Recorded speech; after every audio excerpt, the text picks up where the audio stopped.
All right, all right. I am what you need, and we're going to talk about and debate if anybody wants to debate with me. Otherwise, I'm just going to go through with this. We got a limited amount of time. I don't want to spend too much time talking on any given topic from here on in. All right. The title is the Lineal Championship, which is denoted by the Ring Magazine title. Is it a world championship title, or is it a world championship? All right. World recognized championship.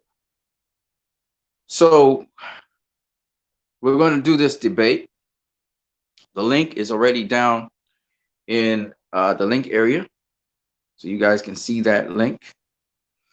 All right, we're going to get to it one time, and anybody else who wants to fall in, they can fall in and get their contribution and get their opinion. But we're going to start talking about why my debating view is it's not a world title. All right, so let me start off and get to the point right now why it is not a world title. It is not a world title because it is not counted for someone to become an undisputed champion. As one of the major reasons why it is not a world title. And there are 4 sanctioning bodies under which you can win a world championship, which determines an undisputed world champion. And as a result of that, those 4 sanctioning bodies are the ones that determine the undisputed world champion, and therefore are the only recognized world championship titles that count when we're talking about world titles. There are other sanctioning bodies which offer world titles, but those world titles are not the real world titles. We have the IBO, the IBA, the NABF, the EBU, the BBFC, and so forth. Now, I'm going to give you some history behind the undisputed champion. You can't have a lineal champion if you didn't have, to begin with, at least in the very, very beginning, an undisputed champion. After you have the undisputed champion, you can have a lineal champion. All right? So somewhere along the line, once you have an undisputed champion, you can have a lineal champion. Now, the lineal champion is the champion that beats an undisputed champion. We will go back to the days of John L. Sullivan, all right, who was beaten by Corbett. John L. Sullivan was the first boxing champion that wore boxing gloves. Before that, we had what was called bare knuckle brawls. And John L. Sullivan was beaten by Mr. Corbett while boxing. He was moving around the ring a lot. He beat him. And Mr. Corbett became the next undisputed heavyweight champion of the world. They were heavyweights. So first was John L. Sullivan, who was the undisputed heavyweight champion of the world. And then we had Mr. Corbett, who was the next undisputed heavyweight champion of the world. At that point in time, the lineal championship meant something because Mr. Corbett beat the man of the division, undisputably was Mr. John L. Sullivan. Okay? So John L. Sullivan was the man of the division. He was the undisputed champion. That's what makes lineal championship worthwhile. The guy's not undisputed. Well, maybe the guy before him was undisputed, or the guy before him was undisputed. So Mr. Corbett beat John L. Sullivan. And from there on, we had a line of lineal champions uh,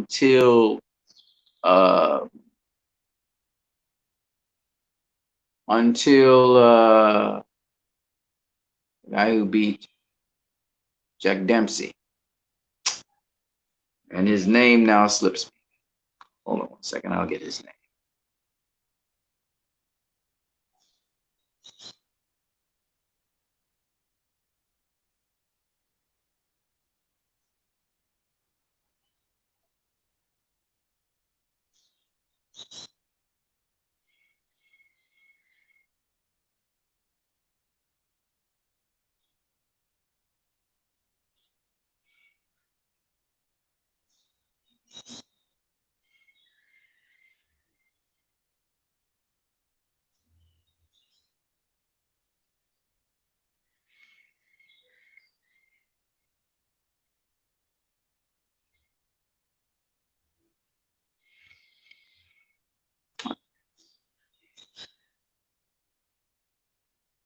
Yes, the man who beat Jack Dempsey, Gene Tunney. Gene Tunney retired heavyweight champion of the world, so that he vacated the title while he was champion, undisputed champion. As a result of that, there was a void.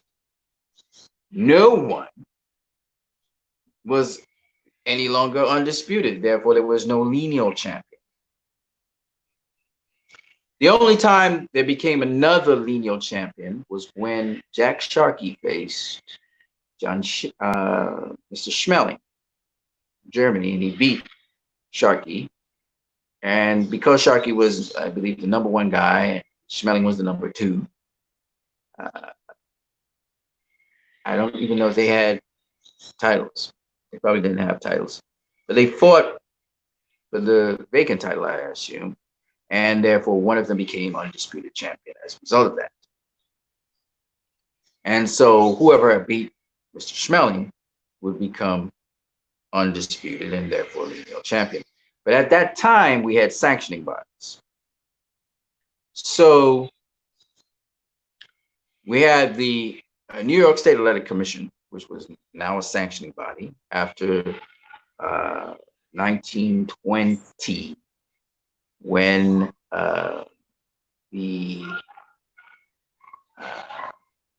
when a new act was put in place for boxing to make it safer. They were the first sanctioning body. And then we had the NBA, which is now known as the WBA, which was enacted as a result of the Act of Congress to regulate the New York State Athletic Commission, which would really allow boxing in New York. But the NBA can allow boxing all over America. It became a world boxing organization as WBA in 1962, somewhere there. That was 1963, I can't remember. But suffice it to say that these two institutions now were together, these two sanctioning bodies. The first sanctioning body was the IBU, which was the International Boxing Union, it was formed in France. The New York State Athletic Commission supported it, and they came into existence, and they stayed for a couple of years from 1911, I think it is, all the way up to 1913, I think, all the way up to 1940 something. But these two other sanctioning bodies came on stream. So now, once you had those two belts, you were undisputed. Okay? And of course, whoever beats you, and if you had the two belts with you, they were lineal champion. Or even if you didn't have the two belts with you, it would still be lineal champion. So the lineal championship was choppy. It always depended on the undisputed guy to really make it truly lineal. All right? If an undisputed champion left the division and he wasn't beaten at the point when he was champion, then you broke the lineage, and therefore you had to start over with a new undisputed champion. See? Or the #1 and the #2 guys. So as a result of that, the lineal champion has never really been truly lineal. The lineal champion only became lineal when there was an undisputed champion there to bring continuity, because the undisputed guy was like man of the division. And from there on, we carried on the legacy, especially where we have more belts now. We have like 4 belts, okay, where they have 2. So as a result of that, what happens is that there's another problem with the lineal championship, and that is different rating organizations determine their lineal champion slightly differently to other rating organizations. And as a result of that, we have lineages. So it's not the most dependable thing in the world. However, there is regulations and rules governing the undisputed champion of the world. It used to just be two belts, which was the NBA, which is now the WBA, and the NYSAC, which later gave permission to the WBC, a much more global organization, to take over, and they just became a state commission. They just stayed a state commission. You know, if you look in somewhere around the 1950s, 60s, you still saw NYSC belts moving around, but they kind of phased out. The WBC took over in 1963, I do believe it is. But WBC is not an offshoot of them, like the WBAs of the NBA, but they, agreed to the WBC taking over. So like, okay, so they're basically the oldest boxing bodies. Out of the NBA or the WBA, should I say, we got the IBF in 1987. They were recognized as a body which was needed. That belt was now needed. You needed three belts. You needed the WBA, the WBC, and you also needed the IBF to become undisputed. And then somewhere in 2007, I think it is, the WBO was at. Now, a lot of people talk about, the IBO being a world title and it's recognized in Europe, and the WBO can probably maybe added to undisputed very later on. I don't know about that. What I do know is the International Boxing Hall of Fame in Minnesota acknowledges the WBO, the WBA, the WBC, and the IBF as the four boxing bodies necessary to become undisputed champion, which trumps lineal champion, obviously. And so that's how that goes. And that's an agreement between all four bodies. The WBO is the least prestigious, the WBC the most prestigious, the WBA the oldest, and the IBF the most consistent in getting their mandatory stuff. But if you can get all four belts, which is very hard to do now in this political environment, you become undisputed. Now, how do we determine the man of a division? Well, unofficially, it's usually the guy that dominates the most, considered the most challenging opponents. So, for example, in the case of Sergey Kovalev, he was considered a man of the division, even though Adonis Stevenson was the leading champion. We had other incidents such as Gennady Golovkin was considered the man of the division, even though Miguel Cotto and Sergio Martinez were the lineal champions. So it can come to be that the most dominant guy unofficially of a division, especially when the guy is trying to get all the belts. You knew that Kovalev was trying to face Adonis Stevenson to get the WBC belt to become undisputed.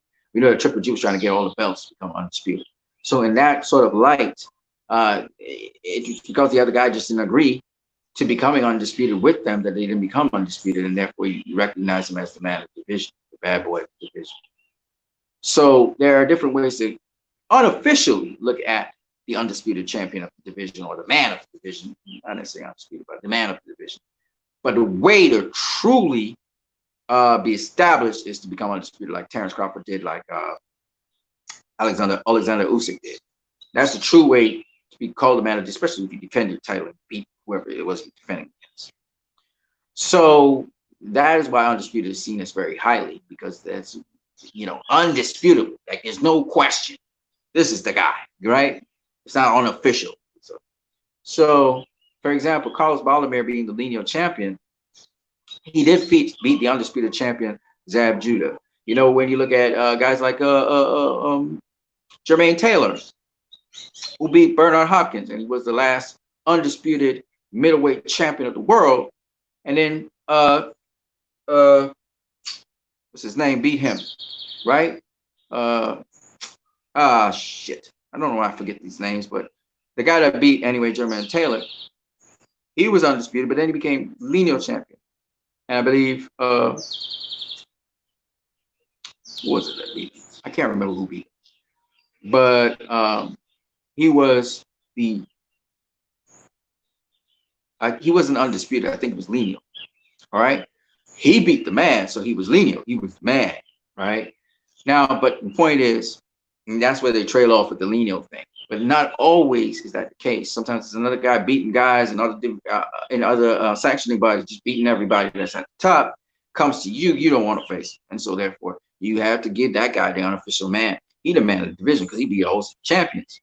So take for instance Anthony Joshua, Tyson Fury, Deontay Wilder. Anthony Joshua might be considered the man of the division because he got so many different titles. Tyson Fury, however, beat the better opponents. He beat Vladimir Klitschko when Vladimir Klitschko was on a winning streak and he was going to try and break Joe Louis's record. He was the longest reigning champion in the world. Versus when Anthony Joshua faced him and he was not that. And then he faced Deontay Wilder when Deontay Wilder was undefeated. He was tearing down everybody and he beat him in the rematch with him. And so Tyson Fury would be ranked higher than Anthony Joshua, but Anthony Joshua got to beat more champions. But he also lost to one guy who was a contender, and then he came back and eventually lost. So when we're looking at who is the man of the division in that case, we still don't have a man of the division. We're still settling that score. But if somebody gets undisputed, Tyson Fury is the WBC champion. Anthony Joshua is the IBF, the WBO, and the WBA champion. If Anthony Joshua and Tyson Fury clash, once Tyson Fury doesn't duck Anthony Joshua, they clash. We get an undisputed champion. There's no draw or anything. Somebody clear winner, get one. Now be the man of the division. Okay? Or if Tyson Fury loses Deontay Wilder decides to go face Anthony Joshua, and one of them wins that title, same thing. Okay? So that's the way to settle everything. Who's undisputed, who's not. That's the breakdown of everything. Okay? So when somebody tells you, oh, this guy was lineal champion, like we have this little dispute about Manny Pacquiao, which is fair enough. I get it. They say he's an 8-divisional world champion. He's not 8-divisional world champion, but I'll give you this one. He's an 8-divisional champion. You can give him that. Okay? Because lineal championships are lineal championships. It's a champion, right? It's just not an official champion. And we got to go with the official word. You understand what I'm saying? You can say that unofficially he's a 7-divisional champion, or even unofficially a 7-division world champion. But officially, he's a 6-division world champion with 2 additional lineal championship titles in 2 other weight classes. That's the way to say it. All right. That's anyway what I got for you guys for now. And since nobody hopped on the stream to debate me on this, it's too bad. I'm going to wrap it up right here. That's it.